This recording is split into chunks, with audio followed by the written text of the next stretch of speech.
Assalamualaikum warahmatullahi wabarakatuh. Masih bersama saya dengan Muhammad Irwan Hamzah dari Ketua Relawan Peduli Rakyat Indonesia. Saudaraku yang dirahmati Allah Subhanahu wa taala, pada kesempatan kali ini eh, saya kembali akan membacakan kitab tentang Fadilah Amal yang diberikan oleh Umi Solehah Dr. Sri Listiawati dari grup aspirasi tentunya. Saudaraku, alhamdulillah ada waktu dan masih ada umur. Mudah-mudahan di bab pertama ini, bab 1 ini tentang kisah-kisah sahabat Nabi yang kemarin kita sudah membahas di nomor satunya kisah perjalanan baginda Nabi SAW dalam menghadapi ketabahan, kesusahan dan cobaan demi agama. Sedangkan yang kedua ini adalah kisah tentang Sayyidina Anas bin Nadhr radhiyallahu anhu, sahabat Nabi yang sangat mulia. Saudaraku yang dirahmati Allah Subhanahu wa taala, alhamdulillahillazi arsala rasulahu bil huda wa dinil haq liyuzhirahu 'ala dini kulli wa kafa billahi syahida. Asyhadu an la ilaha illallah wa asyhadu anna Muhammadan abduhu wa rasuluhu amma ba'du. Saudaraku, segala puji bagi Allah atas semua nikmat dan karunia yang Allah berikan kepada kita, dan alhamdulillah masih diberikan kesehatan. Alhamdulillah. Semoga Anda, saya semua selalu dalam keadaan sehat, selalu dalam keadaan bersyukur kepada Allah Subhanahu wa taala, selalu dalam ketaatan kepada Allah Subhanahu wa taala, selalu dalam rahmat dan kasih sayang Allah Subhanahu wa taala tentunya. Amin ya rabbal alamin. Pada kesempatan kali ini kita membahas masih di bab pertama tentang kisah sahabat Nabi, di nomor 2 yaitu kisah tentang Sayyidina Anas bin Nadhr radhiyallahu anhu. Sayyidina Anas bin Nadhr radhiyallahu anhu seorang sahabat Nabi SAW yang sangat mulia, yang tidak bisa ketika itu menyertai perang Badar. Ia tentu sangat menyesal sekali dan sering mencela dirinya. Kata beliau, ini adalah peperangan besar pertama dalam sejarah Islam dan kamu tidak bisa ikut.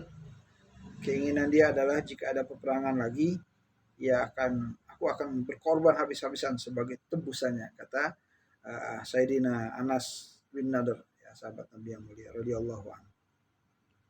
Saudaraku, perang Badar adalah perang yang di tahun kedua ketika Rasulullah SAW melakukan hijrah ke kota Madinah, ya, yang ketika itu masih bernama Taif, ya, sekarang Madinah, kota Nabi. Ya.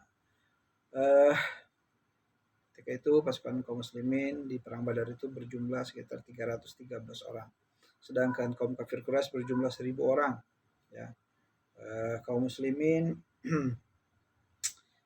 cuma ada 2 kudanya, sedangkan kaum kafir Quraisy kudanya lebih banyak, ada sekitar 70 pasukan berkuda, dan senjatanya pedangnya cuma ada 8, ya, Masya Allah. Sedangkan pasukan untanya cuma ada sekitar 70, ya, sedikit sekali dibandingkan perang Badar yang pasukan kafir 1000, kemudian pasukan berkudanya ada 70, kemudian pasukan lengkapnya ada sekitar senjata lengkapnya ada sekitar 700, dan nggak seimbang lah sebenarnya kalau menurut akal sehat manusia, bahwa perang itu pasti akan kalah kaum muslimin kalau menurut akal, bukan akal sehat maksud saya, akal manusia gitu ya.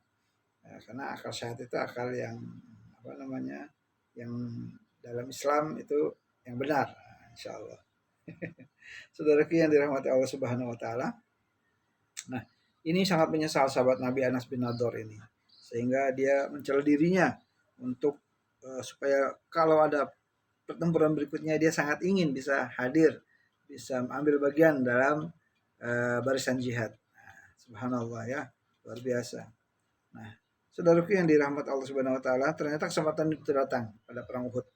Ini turut serta adalah sebagai pejuang yang gagah berani. Jadi perang Uhud itu adalah di tahun ketiga. Kalau perang Badar tahun kedua, ini tahun ketiga, ya. Di bulan perang Badar Ramadan, ini di bulan Syawal, 13 Syawal, ya, 625 Hijriah. Kalau tadi perang Badar 624 Hijriah, ya. Saudaraku yang dirahmati Allah Subhanahu wa taala, bukan, maksud saya 625 Masehi. Kalau Hijriahnya di tahun kedua Hijrah. Lupa lupa, astagfirullah. Maklum ya, bukan Ustaz, minta maaf.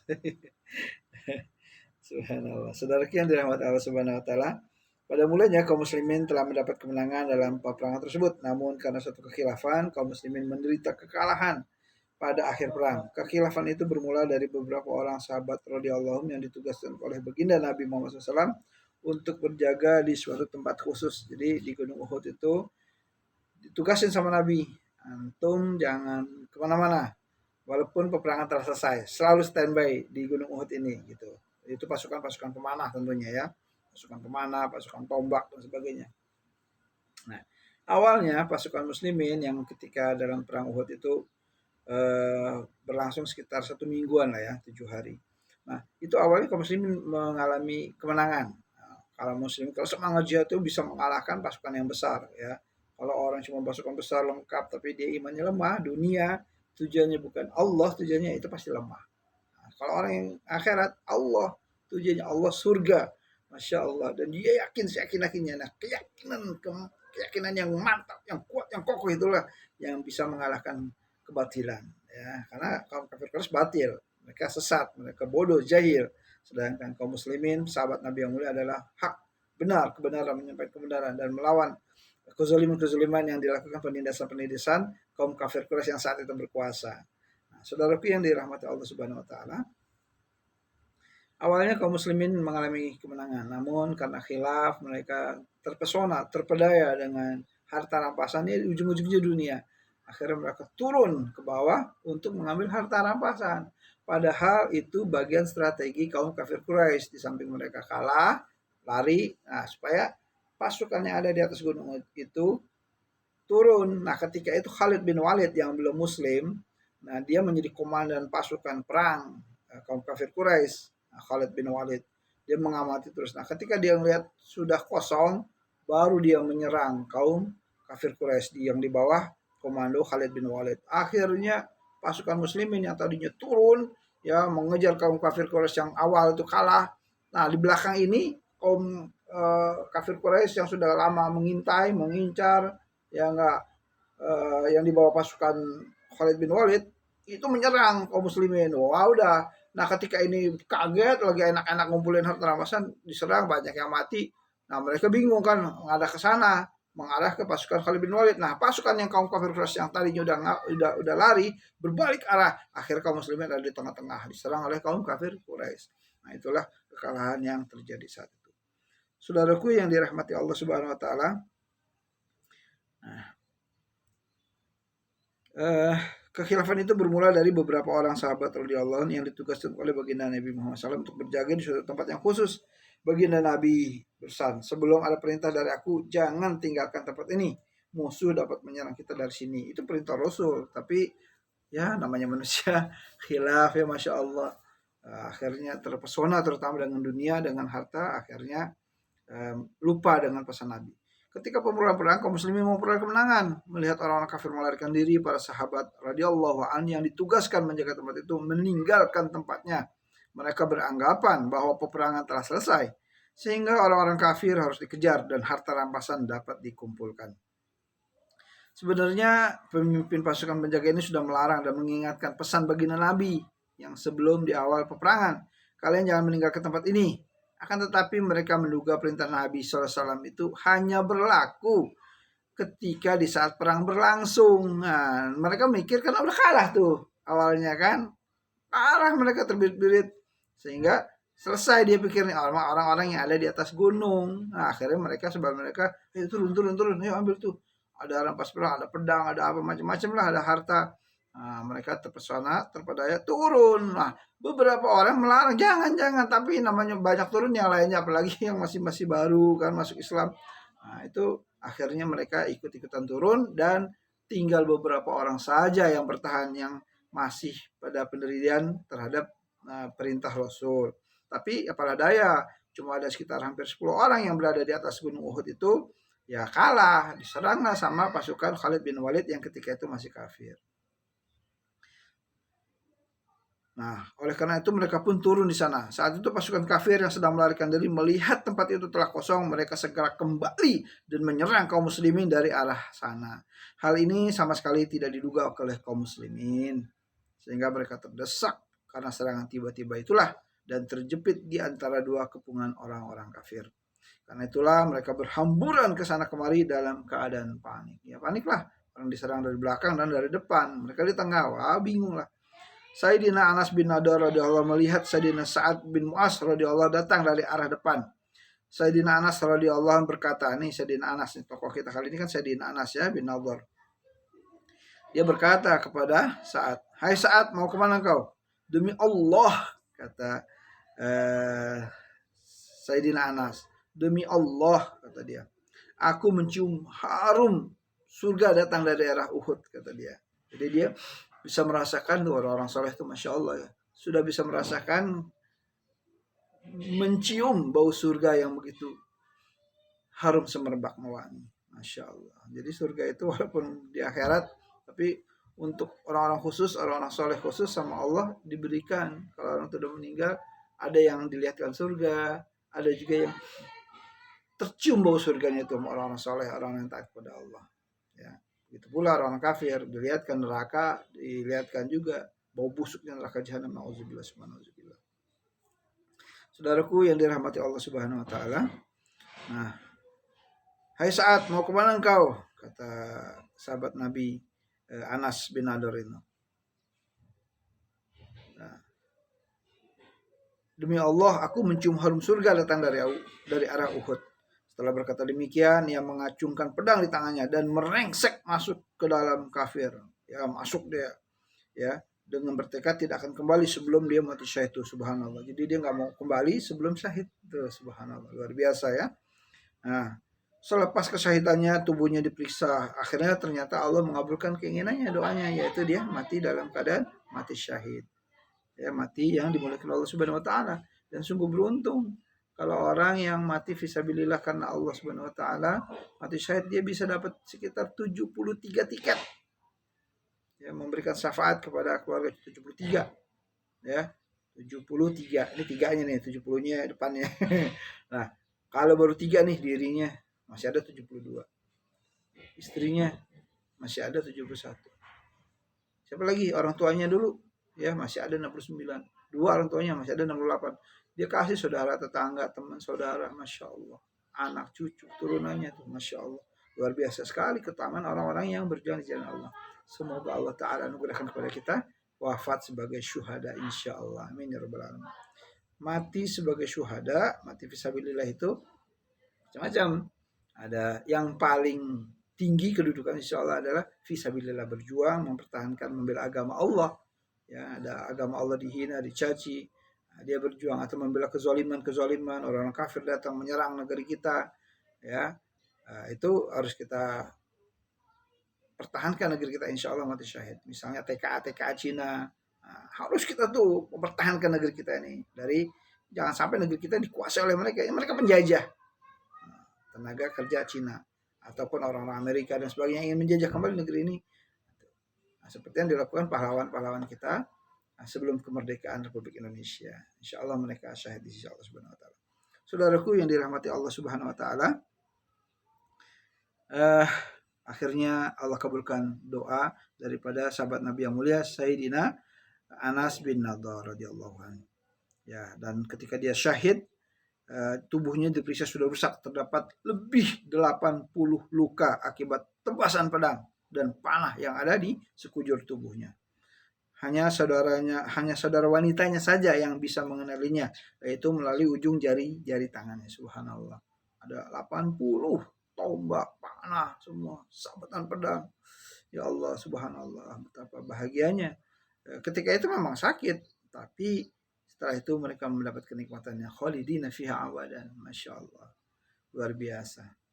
Saudaraku yang dirahmati Allah Subhanahu wa taala, faedahnya adalah dalam kisah ini, orang yang ikhlas dan bersungguh-sungguh menunaikan perintah Allah Subhanahu wa taala, ketika dunia pun Allah Subhanahu wa taala memberikan kesempatan untuk merasakan nikmatnya surga. Tuh, seperti yang saya bilang tadi kan.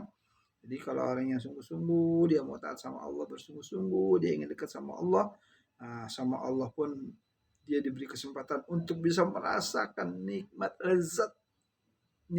lezatnya surga. Subhanallah. Inilah kisah Sayyidina Anas bin Nadar radhiyallahu anhu yang telah mencium harum baunya surga. Saat dia masih hidup dia udah bisa mencium harum baunya surga, Masya Allah. Apalagi setelah dia wafat itu, setelah dia syahid, insya Allah dia tidak wafat di sisi Allah. Dia ruhnya itu bagaikan burung-burung ya yang berterbangan. Pengen ke dunia, pengennya syahid lagi dia, ingin syahid lagi sampai hari kiamat tuh subhanallah. Orang-orang yang udah syahid di jalan Allah. Awalnya aja emang takut-takut ya, orang-orang yang imannya lemah nih, terutama seperti saya ini. Astagfirullahaladzim. Ya Allah kuatkan iman saya ya Allah, kuatkan iman saya ya Allah. Amin ya rabbal alamin. Saudaraku yang dirahmati Allah Subhanahu wa taala, jika keikhlasan sudah tertanam pada diri seseorang, menghujam, mantap, ajak ya enggak keimanan itu. Iman tasdiqu biqalbi wa iqraru bil lisan wa amalu bil arkan. Iman itu yakin ya enggak di hatinya, diucapkan dengan lisan, dilakukan dengan amal perbuatan. Ya enggak? Mantap tuh. Jadi iman tuh gitu. Iqraru bil lisan wa amalu bil arkan. Mantap, tertanam, kokoh, kuat. Nah, kalau sudah kuat tanam pada diri seorang, nikmat surga pun akan dirasakan di dunia, saat di dunia. Kemudian menurut penulis ini, yaitu Syekh Maulana Zakaria Al-Khandalawi rahmatullah alaih, saya juga mendengar langsung dari seorang yang terpercaya, khadim yang ikhlas, Maulana Syekh Abdurrahim Raipuri rahmatullah alaih, bahwa Syekh Abdurrahim Raipuri rahmatullah alaih berkata, kenikmatan surga sedang saya rasakan. Ya, kisah itu kisah dia telah saya tulis dalam risalah Fadilah Ramadan. Jadi dalam orang soleh ini, temannya penulis ini, dia ada syekh itu namanya Raipuri. Ya, itu dia ketika nulis beribadah dia merasakan nikmatnya surga, subhanallah. Jadi orang-orang soleh itu orang yang tulus, orang yang ikhlas, orang yang bersungguh-sungguh ingin dekat sama Allah, dia akan merasakan nikmatnya surga yang ada di akhirat sudah bisa dirasakan di dunia. Sebagaimana Bilal bin Rabah. Bilal bin Rabah itu belum masuk surga, tapi terompanya, sendalnya sudah masuk surga. Masya Allah. Luar biasa. Apa amalannya Bilal bin Rabah? Nah, nggak lain adalah dia gemar menjaga wudhu, batal wudhu, pipis wudhu, walaupun udah sholat, baru sholat, pipis lagi, wudhu lagi, dan tuh pakai dannya tuh yang berat. Kalau yang wudhu ya insya Allah saya ngamalin lah, dan mungkin juga Anda ya jaga wudhu. Dan amalan Bilal yang hebat luar biasa, bukan cuma wudhu, dia habis wudhu dia sholat 2 rakaat wudhu, doa bernama sholat sunnah wudhu boleh, walaupun ada 10 kali batal wudhu lagi sholat, gak masya Allah gitu ya, masya Allah. Anda juga kalau sholat sunnah Anda kuat, sholat 2 rakaat boleh, insya Allah ya, subhanallah, luar biasa ya. Saudaraku yang dirahmati Allah Subhanahu wa taala, itulah kisah yang kedua dari bab tentang kisah-kisah sahabat Nabi yang mulia dari buku Fadilah Amal, karya tulisan Syekhul Hadis Maulana Muhammad Zakaria Al-Khandalawi rahmatullahi alaih. Ya, buku ini dihadiahkan untuk saya alhamdulillah dari dokter. Ini dokter nih, Umi Soleh ini dokter, Sri Listiawati. Sudah 4 kali alhamdulillah memberikan baju layak pakai, 3 kali infak untuk yatim, kaum duafa dan sebagainya. Jadi bagi Anda yang ingin memberikan baju baru, baju layak pakai, ataupun Anda ingin menjadi orang tua asuh kaum yatim piatu duafa, itu insya Allah mudah-mudahan tambah berkah. Nah, kami menerima, saya sebagai Ketua Relawan Peduli Indonesia cuma mengajak, cuma memberikan motivasi kepada Anda dan saya tentunya. Ya, kita ada program juga nih, masjid yang dari daerah Cibiuk, Mafaza Indonesia, itu mau membangun masjid, budgetnya anggarannya sekitar 3 miliar lebih. Nah, baru terkumpul 700 jutaan ya, kemarin itu dari diberkahin aja. Nah, satu. Kemudian kita juga ingin tuh punya program tiap bulan tuh kita ingin memberikan donasi kepada anak-anak yatim. Nah, mudah-mudahan Allah pilih Anda sebagai orang tua asuh yang mau tiap bulan ngasih berapa yang terserah Anda mampunya. Anda bisa ngasih 1 juta, bisa 500, Anda bisa ngasih 100, nggak apa-apa. Kan kalau rame-rame jadi enteng kan. Nah, insya Allah mudah-mudahan berkah nih. Rasulullah orang yang suka merhatiin anak yatim piatu. Seperti jari tengah, nah ini, dan jari telunjuk berdampingan sama kata Rasulullah nanti di surga. Saya nggak mau berdampingan sama Rasulullah SAW. Masya Allah. Saudaraku yang dirahmati Allah Subhanahu wa taala, ada lagi nih saya punya program di masjid kita, di masjid saya di lingkungan Jatinangor, Sumedang. Pengen saya tuh bikin penghangat air tuh loh. Jadi kalau ada jemaah dia bisa, sediain teh, sediain kopi, ya kan. Yang mau sholat sana, habis sholat mau ngopi, mau teh. Nah, itu subhanallah pahala loh orang habis sholat bikin teh. Aduh, masya Allah. Orang yang biasa di pasar-pasar aja kita sediain pahala, apalagi ini orang yang sholat. Nah, yuk tuh, pengen saya begitu. Ya mungkin kalau beli alatnya sekitar berapa ya kali 1 juta, pengen beli 2. Kalau per bulannya mungkin untuk minum itu mungkin sekitar 2 juta. Nggak ada nak, lagi rapat. Ya, ya sama-sama.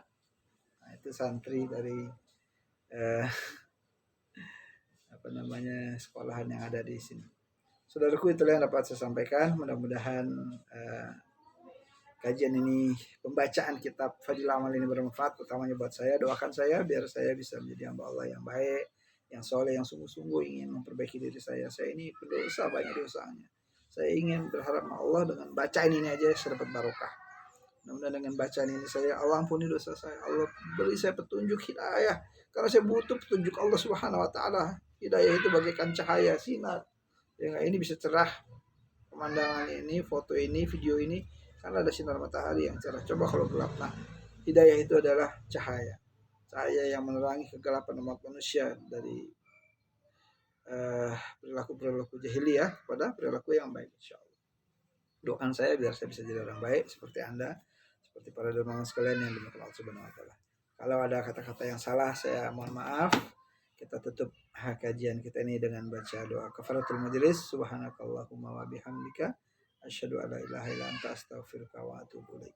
Bagi Anda yang ingin berdonasi, memberikan baju pakai, layak pakai, baju baru, baju layak pakai, infak, sedekah, bahkan kita juga ingin bangun rumah tahfiz yatim piatu, insyaallah. Belum ada dananya. Nah, kali-kali Anda ingin membantu, baru ada 500.000 dari Pak Roy Sekjen Jabar Manis.